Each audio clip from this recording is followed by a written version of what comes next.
Hello everyone, welcome back to the Tensei Slime Light Novel Recap series here on AniMonolith. Continuing from the previous chapter, while Rimuru was lost in thought, Shuna came in with Benimaru. "Rimuru-sama, you wanted to see me? I heard this was a private meeting," Benimaru said seriously. He thought it was going to be some kind of top-secret strategy meeting. Rimuru quickly waved his hand. Sorry, nothing that serious, and I just felt like it." Benimaru froze for a second, clearly caught off guard. Rimuru then explained that he simply wanted to assess everyone's current strength before the coming confrontation with Michael and Feldway. Hearing that, Benimaru nodded. It was, after all, a pretty important topic. But before they could get too far, Rimuru casually tried to ask how Benimaru's newlywed life was going. Unfortunately for him, Shuna returned just in time to overhear the conversation, and both of them were promptly scolded. The interrogation about Benimaru's marriage was postponed indefinitely. Once peace was restored, Rimuru finally moved on to the main subject, checking Benimaru's current status.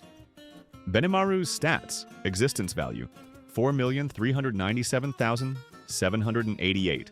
Race: Divine Oni, Greater Flame. Spirit: Oni. Blessing: Rimuru's Blessing. Title: Flare. Lord Magic: Flame Spirit. Magic: Ultimate Skill: Heat King. Amaterasu. Resistances: Physical Attack. Nullification: Natural Effect. Nullification: Abnormal Status. Nullification: Mental Attack Resistance. Holy Demonic Attack Resistance. Just hearing it was enough to make anyone whistle about it. The guy's gotten absurdly strong. After giving up his unique skill Generalissimo, Benimaru awakened the ultimate skill Heat King, Amaterasu. Its powers include Thought Acceleration, Universal Perception, Demon Lord Haki, Will Control, Light and Heat Domination, Spatial Domination, and Multi-Layer Barrier. According to Seal, while the skill reflects a small part of Velgrin's power, Benimaru actually awakened it almost entirely through his own strength. With an existence value of over 4 million and over 5 million when wielding Red Lotus, Benimaru's power even surpasses Luminous. By the way, there is no way to cheat the existence value, probably. To be more precise, the existence value of a person in the labyrinth can be measured with a great deal of accuracy. If one wanted to cheat, they would have to have a mythical-grade weapon hidden, or a split body, in another place like Velgrind. For example, at the level of Clone, the value of the split body would be so small that it could easily be detected as an imposter.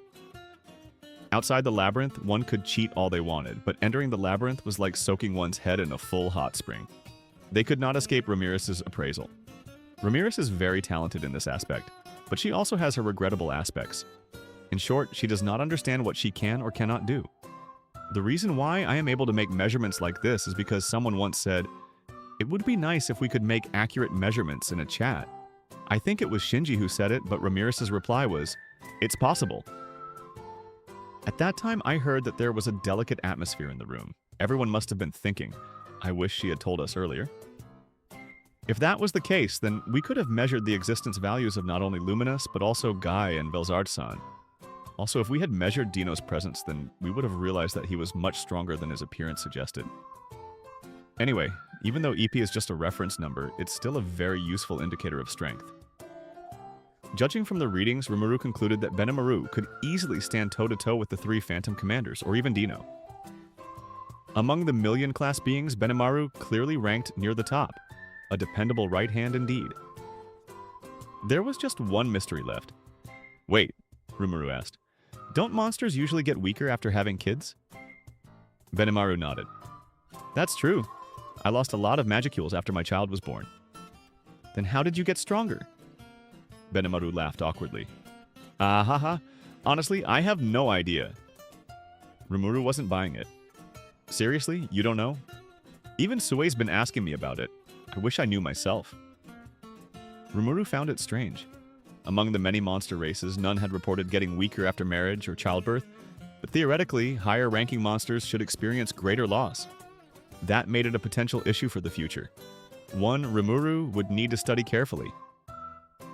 Finally, Rimuru wrapped up the checkup, telling Benimaru to report any findings later.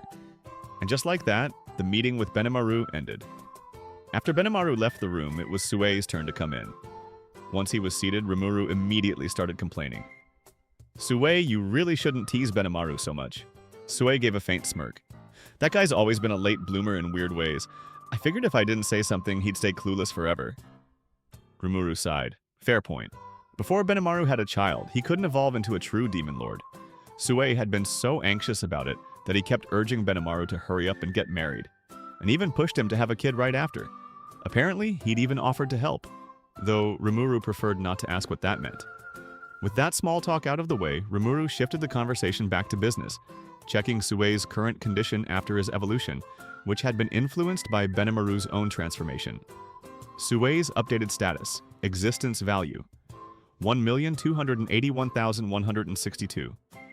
Race Divine Oni, Mid-Class Chaos. Spirit, Dark Spirit.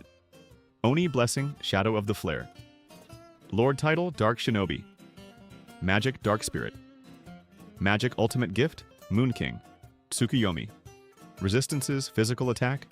Nullification, Natural Effects. Nullification, Abnormal Status. Nullification, Mental Attack. Nullification. Rimuru was impressed. Souei had grown immensely stronger. His resistances were nearly perfect, though he still lacked protection against holy demonic attacks. In short, unless one used ultimate level techniques or holy demon attacks, defeating Souei would be nearly impossible.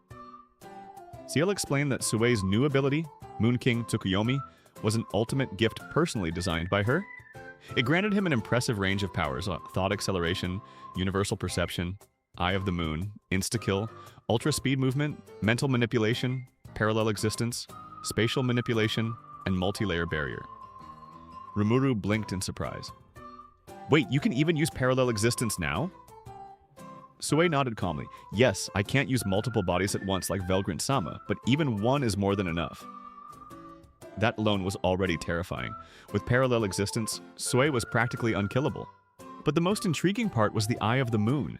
It was an ability that allowed one to manipulate shadows at will, so they could do various things without your opponent even knowing you're there.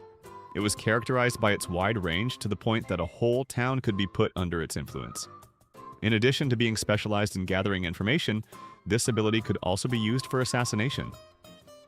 Ciel proudly commented, "Souei's skill is my masterpiece. I tried to recreate the image of a ninja from Master's memories, and packed in everything Souei desired." Hearing that, Rimuru couldn't help but laugh. No wonder the skill turned out this way. Ciel continued, "The special part of the Eye of the Moon is that it can also be used by his clones. If Souei sends his clones around the world, he can link all their vision and share information through a telepathy network." It was essentially a superior version of Rimuru's own Argus surveillance system. With this, Souei could observe everything happening across the globe in real time. He had truly become the perfect intelligence operative. Satisfied, Rimuru smiled. "All right, from today on, I'm officially giving you the title Darkness. Please continue leading the dark shadows and handling the nation's intelligence." Souei knelt respectfully. "Of course. Everything I do is for your sake, Rimuru-sama." Rimuru thought to himself, more like for the country's sake. But fine, close enough. The discussion then shifted to the other members of Souei's group. Souei reported that the 5 of them now had existence values around 200,000, with Suka reaching 261,898, strong enough to rival the former Demon Lord's lieutenants. The recent war had clearly made them much stronger. Combat truly was the best kind of training. However, Rimuru reminded Souei not to be too strict with his subordinates. "Just because you can handle everything perfectly doesn't mean they can too," Rimuru said. "As a leader, you should take care of them and make sure they enjoy their work. That way, they'll stay motivated for the long run." Souei tilted his head slightly. "So, you're saying I should handle my tools more carefully?" Rimuru sighed. "Stop calling them tools, they're your comrades. Recognition and appreciation matter. People work harder when they feel valued." Souei paused for a moment, then nodded slowly. "I understand. I myself consider your praise my greatest joy, Rimuru-sama." Rimuru wasn't sure if that was sweet or just way too serious. "Anyway, why don't you organize something fun for your team? A small gathering or celebration, maybe?" Souei nodded firmly. "Understood. I'll take better care of them from now on." A while later, Rimuru received a heartfelt letter from Suka and her team, soaked with tears of gratitude. Reading it, he couldn't help but smile, feeling that he'd done something truly right. And that wraps up today's recap, everyone. Thanks for watching, and see you in the next video.